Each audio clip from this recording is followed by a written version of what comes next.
I did say that the very first day when we opened that yes, these 5 days, the biggest challenge is going to be, given that this is experimental and it's the first time, in my knowledge, in my experience certainly, that there's so many of us from different disciplines coming together, that it is going to be a challenge, at least at the beginning, of breaking down the artificial barriers which have been constructed not just by us, or us internalizing an ideology, but there's also a systemic and systematic attempt, and many of us have identified that it is the state or various other forces that have constructed or built up these artificial barriers and divisions between us. And our attempt was really, even when we were planning the conference, to try and seek ways and interact with each other to see what is colluding against us and to try and melt these down. I'll speak very briefly of how I see all of this fitting into the concerns of women's studies, which is very basically to study the experiences of women, which comes from recognizing the fact that the fact of being a man or a woman has profound implications, many implications on many aspects of our lives. So women's studies in that sense involves wanting to know what the effect of this being a man or woman, or what the effects of gender are, and why they are as they are. So it's also based on the premise then that it's these sexual differences or divisions are not just divisions, but also that there are inequalities and oppressions that operate across these divisions. Women's studies also attempts to explain and change these divisions, but also reveals and is very connected to the debates and the excitement in the women's movement. And many of us have been very indicated that it is women's movement is the powerful social force from which women's studies and all the studies that we are involved in is emerging from, in fact. So in other words, women's studies is a direct outcome of the women's movement, and in seeking to, what we've been saying, in seeking to develop, as we said, alternative visions or alternative methodologies or new ways of perceiving things, women's studies is that attempt to draw from and also remain rooted in women's own experiences as well as their political activism, which is the other very important part of it. I'm just going to go very quickly into some of the sort of more identifiable elements of women's studies and things that have actually been coming up from our discussions. Very basically, there are about 4 of them. One is the multidisciplinary aspect of women's studies, where multidisciplinary, as we've all said, is not just a matter of taking women and adding them to the contents of an existing discipline. It's not a matter of taking women or adding women onto the contents of the existing academic disciplines. Rather, it implies a coming together, much like this has been, of various units or various women involved in various fields are coming together who then reinforce each other through their studies, through inter-exchange and dialogue, etc.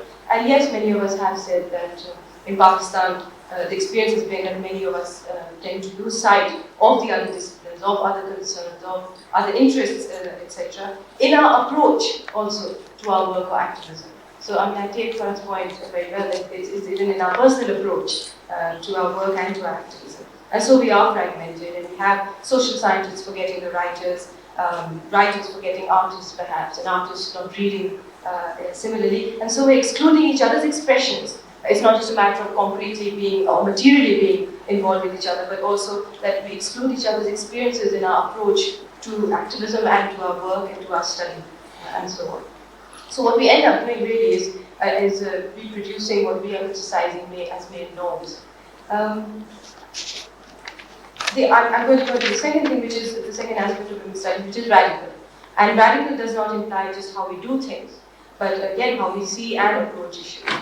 And we have again spoken about the need for a radical look at knowledge, just not knowledge systems, but knowledge bases, which investigates looking into how these knowledge systems are constructed and how they are articulated. And again, it will be said, a radical approach also opens up the whole area of what is objective and what is subjective. And indeed, women's studies condemns the whole notion of that there is such a thing as the objective researcher, and hence the whole critique of science and technology, as you said. At the same time, a radical approach to research, for example, means that it must be undertaken for the mutual benefit of the researcher and the research, and for the research to be easily accessible to those who need it, and that it has to feed into and benefit people's movements. And really, in that sense, women's studies goes beyond the concerns of just women. It picks up the whole aspect of race oppression and class oppression across the board. This actually goes into the whole relationship of knowledge and action, and many of us have talked about what is our responsibility there. And it is obligatory. Really, I think it's obligatory on those researchers or teachers involved in women's studies to relate research and knowledge to activism. Really, I think there needs to be a translation of this, an articulation of this, in terms of the need to be a very part of that action. And that action can even be challenging the whole notion of scholarship and academia as we are teachers, within our own environments, to challenge those environments and the locus of where we are producing this knowledge.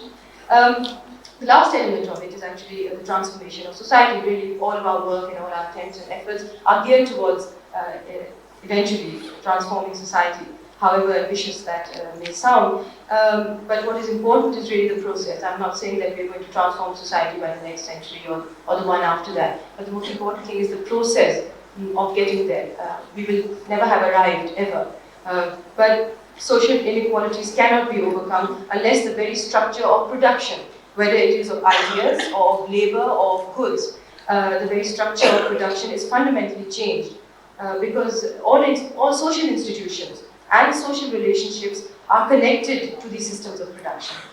So the action element of women's studies is concerned with structural and ideological change, which means freedom from patriarchy and racism and class inequalities.